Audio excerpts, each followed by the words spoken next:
child of Somali immigrants, and I'm the child of Honduran immigrants. It's gonna be a great show. It's gonna be fun. We're just gonna talk about random stuff that's relevant to growing up in the U.S. as an immigrant. So join us. You might laugh, you might roll your eyes, or you might tune us out. I don't know. It's over with that. Yeah. All right. Yeah, this is like pretty close quarter.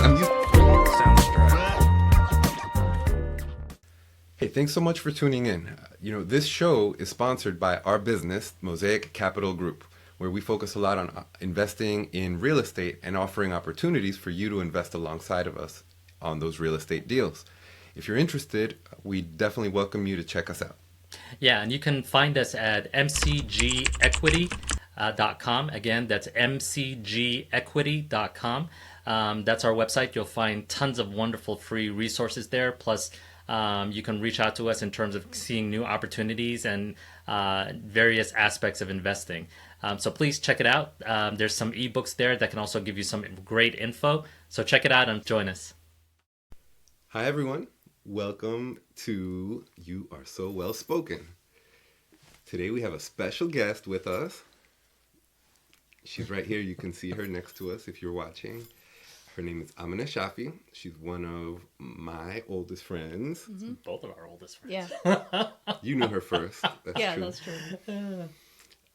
But we're excited to have you. Yeah, thank you. Amina happens to be the child of immigrants. Yes. And Damn. one of us. Yeah. Your head is incredibly long in that video. Sorry. Continue. It just caught my eye. His head? His head. Oh. Look at it. My head is an appropriate length. No, that is It's huge. fine. That's It's his normal head. Yeah, it's so oblong. I'm sorry. Let's get back to the topic. Back to the show. From now on, we're going to measure each other's heads. And we're going to start the show that way. Go back to the show. You guys. I do want to say that two things. I would like to be introduced as Amina Shafi Rogers now. Oh, because I got married. Oh, that's I remember But that. I was going to keep my name. But Brian asked very kindly if I would adopt the Rogers name. So I was like, okay. Because he lets me be me, you know? And I was Yeah. like, okay, it means a lot. And now we have a little daughter. Her last name is Rogers, too. So we're like a little tiny family. So it's nice. Beautiful. But I still like to use Shafi, too. Okay, wonderful. Noted. The talented and lovely Amina Shafi Rogers has graced us with her presence today. Thank you. So we've never had a guest on this show before, and we just want to talk. We just want to share. So again, this whole thing is about our shared experience, and I think you're perfect because you're part of that community, right? Oh, yeah. And so just tell us a little bit about your family's immigration story, sure. and then maybe we can talk a little bit about the growing up story. Sure. So I'll say that I'm glad to be on this show because when I saw you guys started this, Rabia and I had been on, like when we were younger, literally someone was like, Rabia is my sister, and Omar is my brother, so you'll hear me talk about them.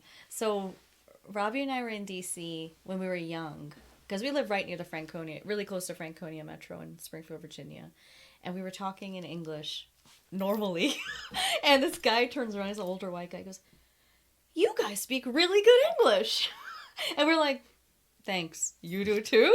Like, we're like, okay. Like, we didn't really know how to be offended by it, but we're just like... Collective compliment. Yeah, I was like, okay, weirdos. But I think when I saw your guys' thing about you're so well-spoken, it triggered that for me. And I was like, oh gosh, I feel like we have so many shared stories of like, people, what's your nationality? I'm like, I'm a United States citizen. Like, they want to get to ethnicity or race, but I'm always like, I'm a United States citizen. I'm from the United States. And they're like, what's your real nationality? I'm like, the United States. I like messing with them. But remember, I said that's such a douchebag answer. Yeah, I know what they're getting at. Yeah, I know. Like, I know, we all know. But I'm like, cause get your language right. No, I've asked that. We discussed this during the previous clip. I've asked somebody one time when I was overseas. I was in Brazil. It was an Asian girl who's in Brazil. Her family is obviously Brazilian. They've been there for generations. And, just out of curiosity, I was like, okay, I didn't know Brazil had a huge Japanese population at that point. So I was like, oh, okay, so where are you originally from? And her straight response was Brazil. Yeah. I was like, yes, I got that, but I mean, your roots. Where is your roots originally? She like point blank, not even a smile. Brazil. I was like, I know it's goddamn Brazil, but where else from Brazil? I was so frustrated. It was ridiculous. I know. So that was an attempt to like make friends. To, like, Yeah, I connect was trying to with them. bond. I was like, Yeah, I'm an yeah, immigrant. You're an immigrant. Come on. Yeah, yeah. But it's annoying when white folks do it, obviously. Mm. Because it's like, Well, yeah. first of all, you should know what nationality is versus race and ethnicity. I just feel like that. Like, you should, at this age, in our 40s, at least you should know. Like, look the damn Okay. thing up. But, yeah, anyway. My family is, I would identify, I feel like I'm multi-hyphenate, but I identify as Pakistani American, Muslim American. Multi-hyphenate. Yeah, I feel like I have a lot of things I love, and I was born in England. My dad grew up in England. My mom grew up in Pakistan, but they were in England when they had me and my sister. And then my brother Omar is American, like true American. And I'm always like, you can be the president one day. And now I'm like, don't worry, don't do it, because he's actually born in the United States, where I was naturalized in Rabia too. Yeah, so that's kind of just a snippet of like where my family comes from. We grew up in, our first home was in Annandale, Virginia, and then Springfield, Virginia, and then I think when I was in law school, my parents moved to Lorton, which is like a few miles away. Because you guys have been to, you were at the town, you saw the townhouse. Yeah, the old. Yeah, house so before. that was Saratoga in, one. yeah, yeah. Mm-hmm. That was in Springfield. So, yeah, that's where I'm at. And then my husband's Black American, and our daughter is a mix of both of us. So she's more multi-hyphenated? she's more multi-hyphenated. I think she's like more desi than, Oh, yeah.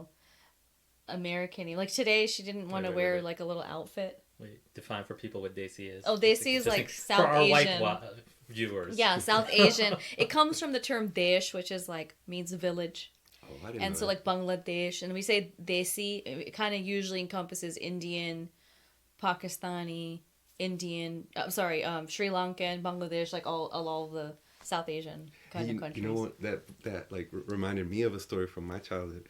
My mom, I don't know if I told it, but my mom's story, she was feeding me beans, right? Yeah. We eat beans. Yeah. And I said, hey, they make me thirsty. Can I have more juice? She's like, no, just eat your beans. I was like, oh, I don't want my beans. And she's like, well, if you don't eat your beans, you're not a real Indian. Like in Spanish, no sos un indio de verdad. Like indigenous Honduran? Yeah. Okay. And so that's the word that we use. Yeah. Which is kind of interesting because that's kind of like the word that you mean with Desi. It's like, Yeah. Like indigenous to Mhm. that. Yeah, that's true. But please continue. No, it actually is really interesting, Indio. Probably why you look Indian. Yeah, you do. Remember everyone used to say you're like the Especially when you do international that. man of mystery. Like no one could tell where you were from. Yeah, I don't remember what I was saying, but yeah, generally, so like,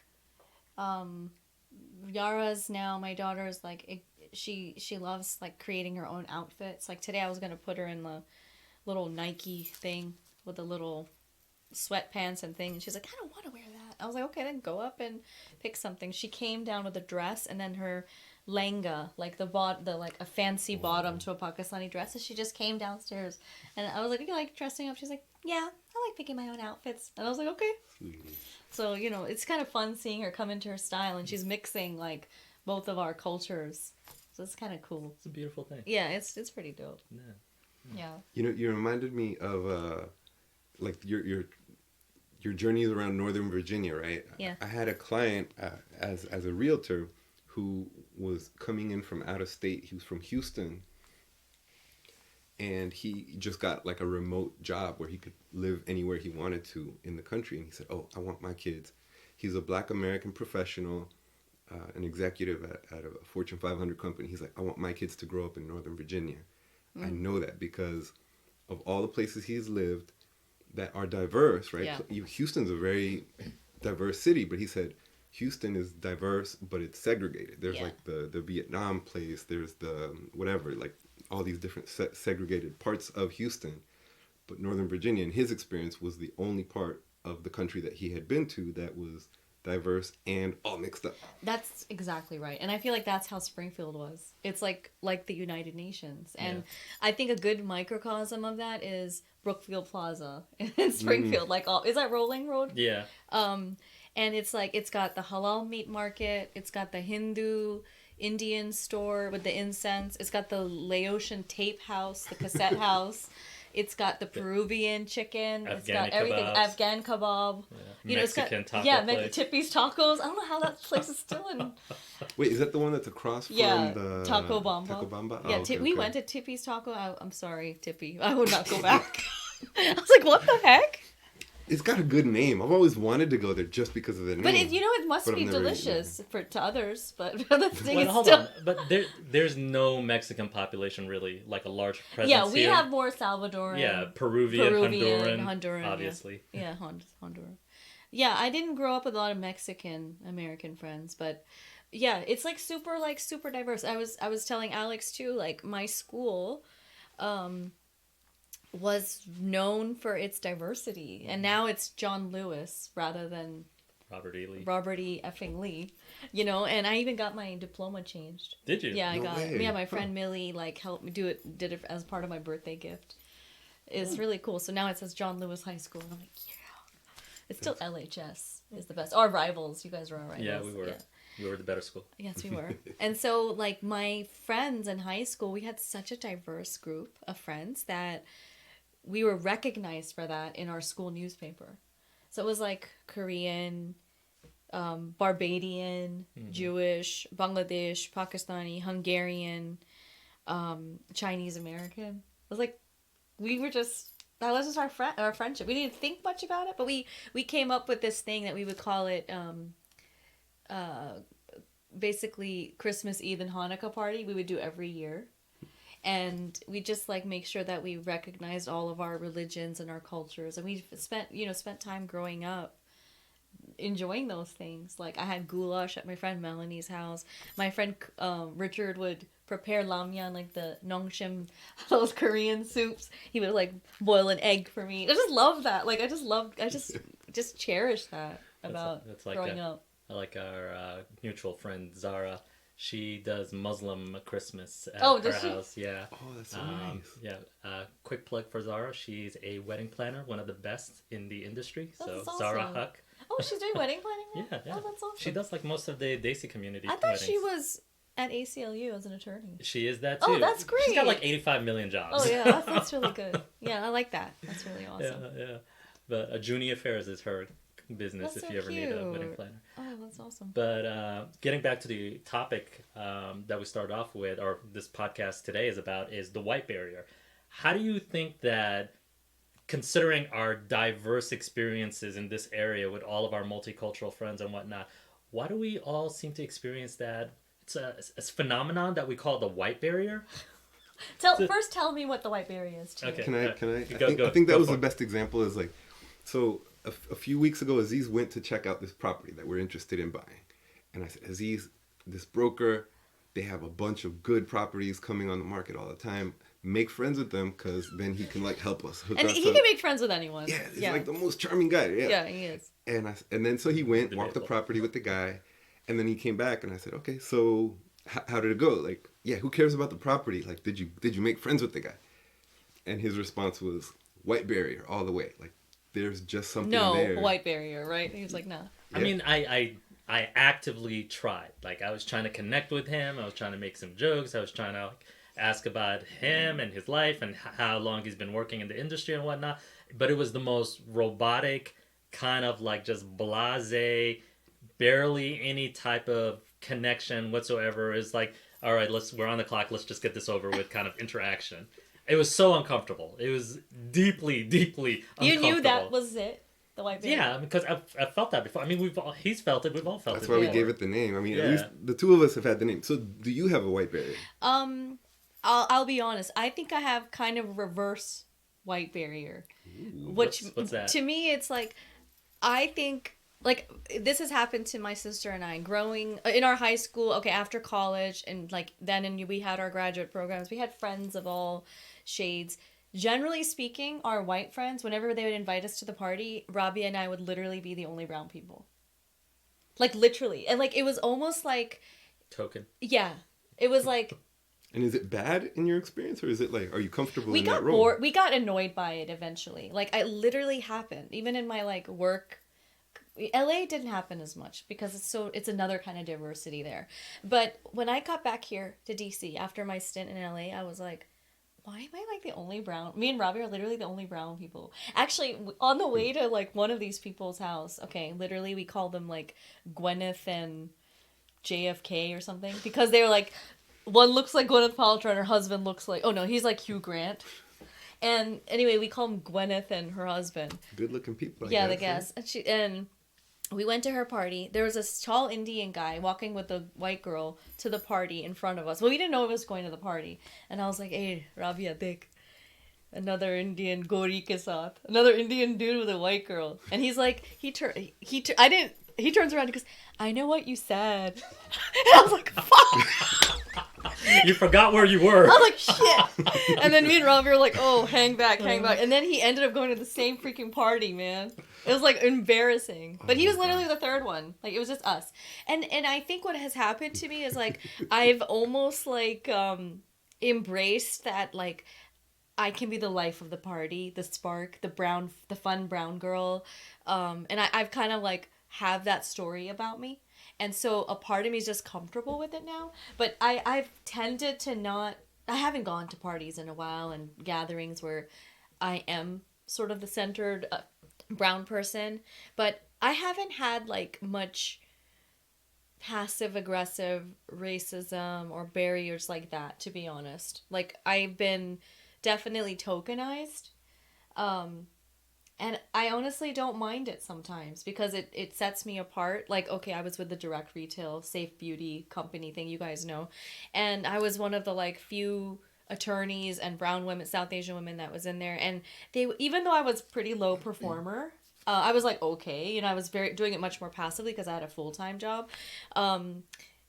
They loved me. They would ask me to be in marketing materials. And they liked the fact that I was a lawyer doing this on the side. And I was like, okay, like, so in a sense, feel free to plug too, by the way. Yeah, but that one's not in business anymore. I'm doing another one. Hi everyone. It was such a pleasure to chat with Alex and Aziz on their podcast. You're so well spoken. And I wanted to let you know a little bit more about my background in terms of holistic health and wellness. I'm a full-time attorney in the refugee asylum sector. And I also have a skincare and wellness business under the partnership Olive Tree People, and the skincare line is a 20-year recognized European skincare line that's highly regulated called Oliveda. You can find more information on my Instagram. It's at Amina Oliveda, AMINA OLIVEDA. You can also find the website at bit.ly/Amina Oliveda, and then also take it a step further to find the products that are best fit for you at bit.ly Amina Oliveda Quiz, QUIZ. All right, talk to you soon and let me know how I can support you. I'm here. Take care. But long story short, I just haven't had that. Like, I think maybe my sister's experience may have been different, or my brother's experience has been different. But even at Mary Washington, where we all went, we found our people. Mm-hmm. And we knew it. We stuck to it. Like, we were at the Framework House. I got into the Framework House through the Italian program, through my roommate, Rachel, at that time. Let's clarify. The Framework House is the international kind of housing center at the university. And when she says we found our people, pretty much we walked around and said, you got pigment. We need to be friends. Yeah, and also... that's not really true, though. I mean, no, I was on the selection committee. I was so excited. I was on the selection committee. So we came up with a survey. We picked like people who had a good response, but there generally were Black, brown, or Asian.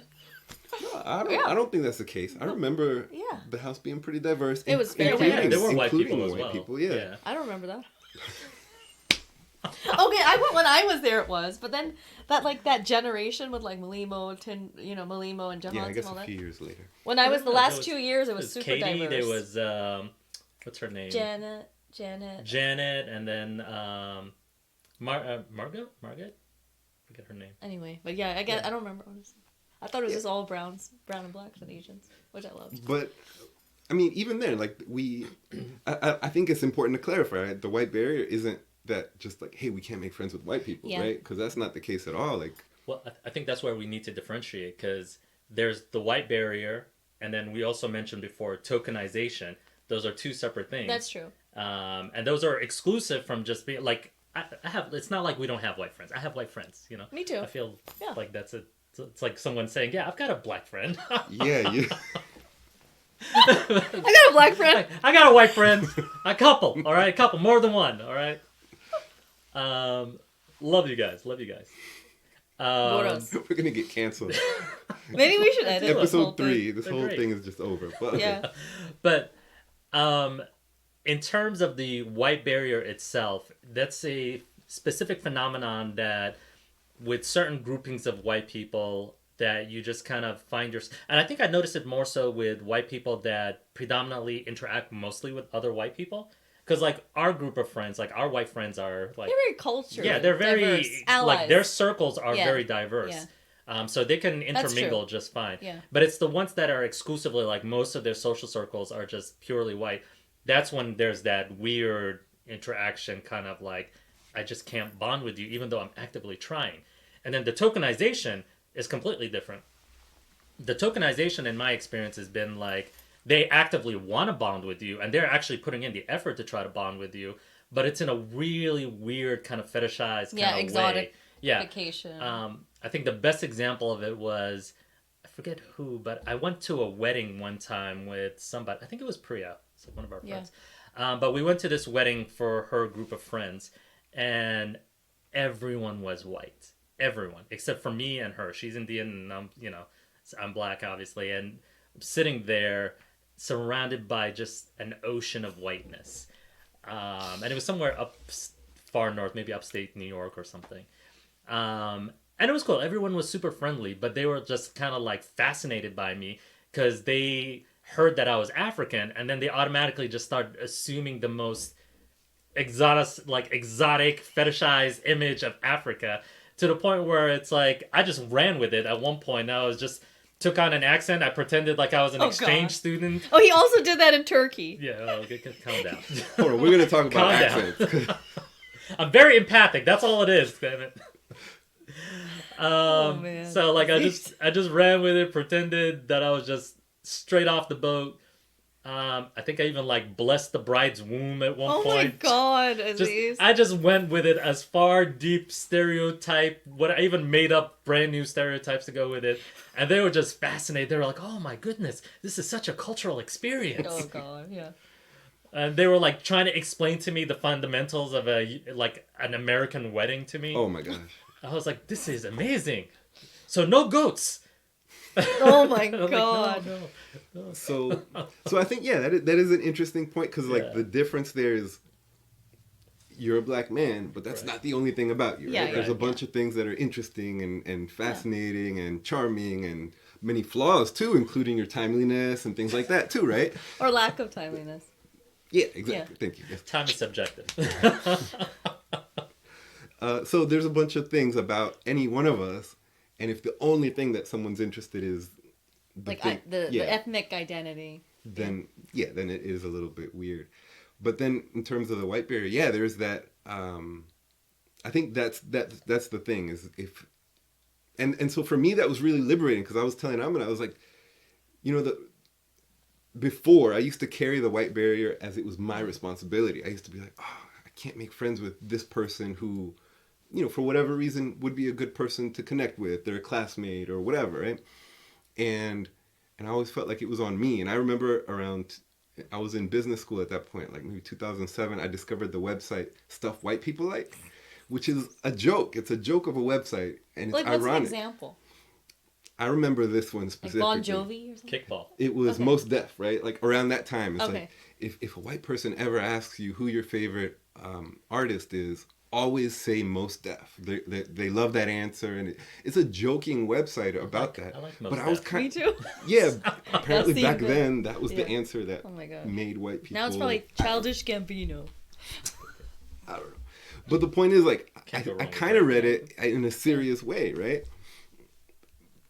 But it's not serious. Yeah. But I still kind of like was taking notes because it was my. But then after reading that article, that we'll put it in the notes too, is the article that talks about how I think it said something like 80% of white people Only hang out with white folks. only have Yeah. 100%, or I can't remember the statistics, but it's something like that. Like many people only have other white people in their circle, and that might be the thing that kind of took it off my shoulders. It's not my responsibility anymore. I can try, I can be friendly, I can be myself, and if someone doesn't connect, if we can't, yeah, too bad, right? You know, it kind of reminds me of something. You guys asked me about if I've experienced the white berry, and I think maybe in subtle ways I have. And part of the thing my sister and I talk about regularly is like we're always the initiator of conversations in groups. Very rarely do people ask about us.